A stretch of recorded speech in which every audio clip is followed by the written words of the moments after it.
tell the teacher, sometimes you have to deal with it. I was actually picked on by these two kids when I was riding the school bus home. I think I was around 5 and they were around 7. They were a bit older than me, and they used to pick on me on the school bus. They'd sit behind me, throw things at me, hit me, etc. And I came home and I told my dad about it. I said, Dad, these 2 kids are picking on me every single time I get the school bus. I don't know what to do. And my dad said, I'm not going to call the teacher because the teacher ain't on the bus. I'm not going to call the school bus driver because they're busy driving. Son, if you want to deal with this, you're going to have to deal with it yourself. And I said, but Dad, they're bigger than me. What do you want me to do? There's 2 of them and they're bigger than me. And at the time, I'd just come home from school and I was holding a lunchbox. My dad pointed and said, you have a lunchbox, son? Teach them. So weeks had passed. It was a few weeks. They kept picking on me, and I felt myself sitting there getting more insecure, and the rage was boiling inside of me. And one day, one of them slapped me in the side of the face from behind. I was sitting in the chair. He slapped me in the face from behind. And instantly, I don't know what it was, but this was the day I had enough, and I turned with my lunchbox and swung it over the back of the school bus chair and caught him and busted his eye. You know, plastic Batman lunchbox. Hit him in the eye, and blood started squirting everywhere. All the children started screaming. And as I did this, the bus had just come up to a stop. It was a few stops before my stop, but it had stopped. And as the bus stopped and the screaming happened, I just got up and I ran off the bus and ran home. I've never run so fast or so far in my life. I was full of adrenaline. I just ran.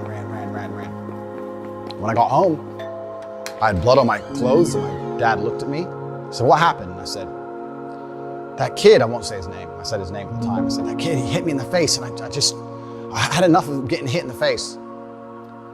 And I was still holding the lunchbox, but it was all smashed up where I'd hit him with it. And my dad kind of smiled a little bit and said, don't worry, son, get in the car. We got in the car and we went to Walmart.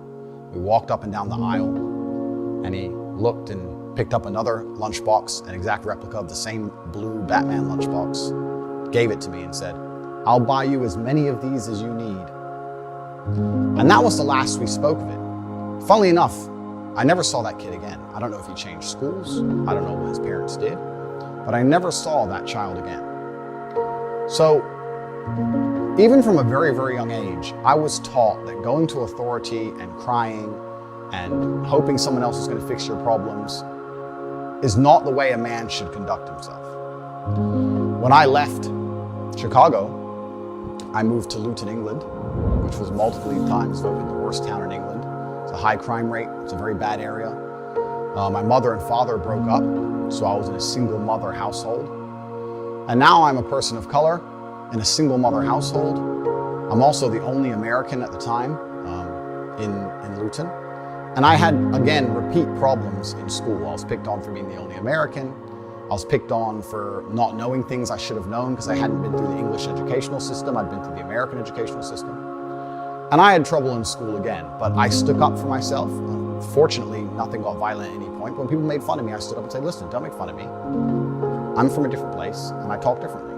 And I always understood that standing up for yourself, I never went to the teacher, I never cried to anybody else. I just stood up for myself. And over time, people learned respect for me and my boundaries. And they were very respectful of me.